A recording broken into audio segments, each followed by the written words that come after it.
For tourist hotspots like Gyeongju, a sizable source of the local community's livelihood comes from the city's many attractions.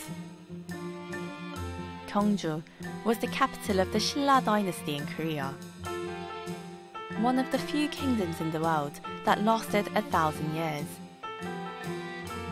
The remnants of its golden age, traditional hanok houses, elaborate sculptures, and magnificent Buddhist temples remain preserved to this day, making the city a museum without walls.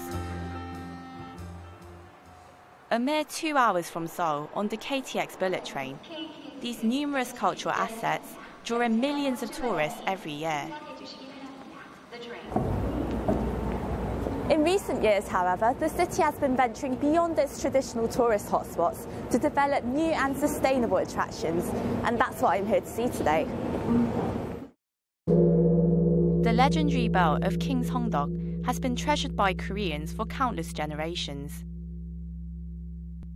The bell was crafted in the late 8th century, and it's the largest extant bell in Korea, admired for its deep, empathetic chimes and the elaborate patterns on its surface. However, the bell had to be withdrawn from public ceremonies more than a decade ago due to maintenance issues. Historians and experts recreated the bell as closely as possible, imitating the shape and the size down to the smallest detail. The replica is also made of bronze and stands around 3.7 meters high and 7 meters wide. Most importantly, the sound of the bell strikes a familiar chord, ringing at almost the same frequency as the original. 역사 문화라는 것은 정체되어 있는 것이 아니고 항상 지속 가능한 또 여러 가지 우리는 그렇게 했어야만이 관광 역사를 의미 감상하는 데 부응한다고 이렇게 생각되는 것입니다. 신라 대종은 금시대에 뛰어난 작품으로 앞으로 성덕대왕 그 신종 이상으로 후대에 물려줄 수 있는 문화 유산이 되게끔 이러한 어떤 긍지를 가지고 만드는 것입니다.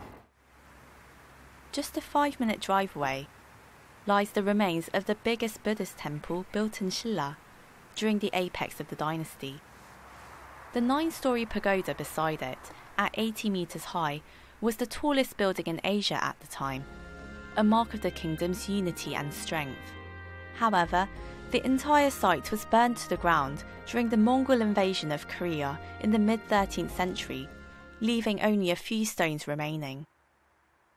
지금 내년부터는 황룡사는 워낙 큰 사찰이기 때문에 남문부터 지금 복원에 들어갑니다. 지금 한창 그 발굴을 하고 있는데 남문부터 복원을 해서 마지막에 문화재계 이런 부분에서 확실한 고증이 나오면은 구청 목탑 그리고 본당을 그렇게 복원을 해서 막 경주에 그야말로 그 관광의 랜드마크로 그렇게 해나갈 그런 계획이고요. A stone's throw away. A cultural centre recently opened to promote the restoration efforts. The model of the 9-story pagoda immediately captures our attention.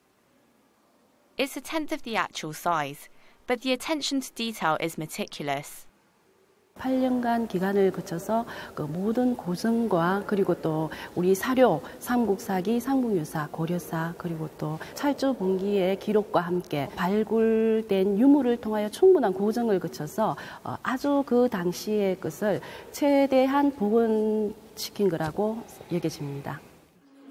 Key artifacts from the 40,000 relics dug up from the site are exhibited at the centre. The 찰주봉기 is one of them, a historical text that describes how the temple was built and maintained. It was an important piece of the puzzle for restoration efforts. A digital display offers a glimpse of what the view would have looked like 13 centuries ago. Rows and rows of quaint hanok houses against a serene mountainous backdrop. More than a flashback to the past, rather a vision of what could be once the site is restored to its former glory.